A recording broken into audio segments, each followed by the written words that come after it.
Good morning, everyone. This is Sarah with the Pickaway County Library, and I'm here to bring you our baby toddler story time.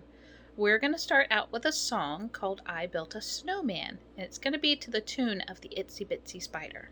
Are you ready? I built a snowman, he had a carrot nose. Along came a bunny, and what do you suppose? That hungry little bunny, looking for his lunch, ate the snowman's nose. Nibble, nibble, crunch. Ow! Good job. Do you want to sing it one more time with me? See if you can do some of the motions too. You can also pretend to jump like a bunny. I built a snowman, he had a carrot nose.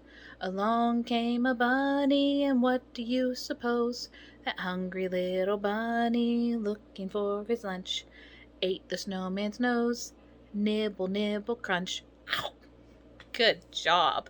The next thing we're going to do is read our story together. Our book today is Socksquatch.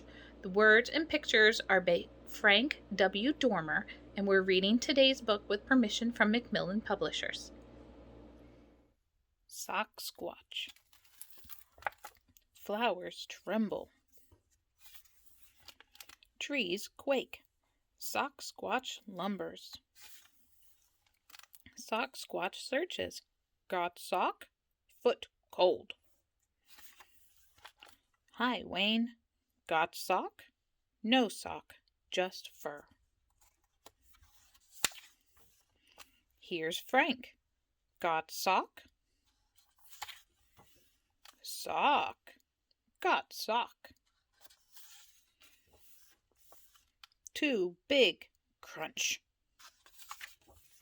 Ah! Poor Socksquatch. Ah! Martin hears. Martin comes. Damsel comes too. Let me go. What need? Got sock? No sock, just toes. I do. Sock. Happy Socksquatch. For now. I hope you enjoyed our story. Thank you for reading along with me. This book and lots of others are available in the Youth Services Department and are ready and available for pickup or to be placed on hold. So get online or come in to see us and choose some books to read at home. For the next part of our story time, we'll be using our sensory bin. For this, you will need some old socks and some small items like pasta or rice to put inside. Let's take a look at how we can put this together. In our sensory bin today, we're going to use some socks and a variety of smaller items to fill them with. I have some mixed dried beans, some pumpkin seeds, some chia seeds, and some dried rice. You can use whatever you have on hand at home. This is completely up to you what items you put inside. I would recommend you just make sure they're not too sharp so your little ones don't hurt themselves. The first thing you're going to need to do is place some of each item into bowls. I have some in bowls and some in the containers they came in. You can add some small paper cups into the bowls for your little one to help scoop. They can scoop up the items in the bowls and help pour them into the sock if you can hold it open for them. This one I have put dried beans into, and this one has some rice. So here's just a little paper cup like you would use in your bathroom.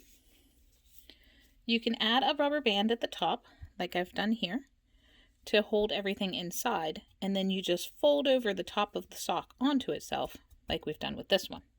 That will help cover up the rubber band so that it doesn't come off, and your little one is not trying to chew on it. Your little one can then use these bean bags to squish and throw around the room. There will be lots of throwing, squatting, reaching, crawling, and carrying of the bean bags. This is great for practicing their large muscle movements and control.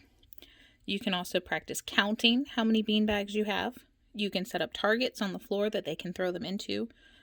And if you fill them ahead of time, you can have them squish and feel what is in there and also feel what's in the bowls to see if they can match them together. The next thing we're going to do today is our activity. For our activity today, you're going to need an empty tissue box and some matching pairs of socks in different sizes, shapes, colors. They could be the ones with the individual toes on them. Maybe borrow a pair of socks from each member of your family for this activity so they're all different. Practice matching them up in pairs and counting them. So you have your little ones help to put socks into the tissue box and pull them out. When they pull one out, see if you can match them up. You can name the colors. You can talk about what pictures may be on them, or whether they're long or short socks, or even who they would belong to. You can ask questions like, do you think these socks would fit you? Or would they fit on mommy? The last part of our story time today is going to be our craft. For our craft today, you're going to need an area to make a mess, an old pair of socks, washable paint, and some large paper. Let's see how this will all work together. The first thing you're going to need to do is tape down your paper so that it doesn't move around as you paint. So next you're going to put some paints of different colors on paper plates, and then have your little one either put old socks over their feet or their hands, or you can even just use a scrap piece of material like this that they can hold. I am wearing a glove just to keep my hands clean today. You'll need to make sure they don't slip if they wear socks on their feet. So make sure you have taped your paper down and maybe hold their hand while they're trying to walk or jump to put footprints on this paper. If they're using their hands, it's a little bit easier because they can be in a seated position.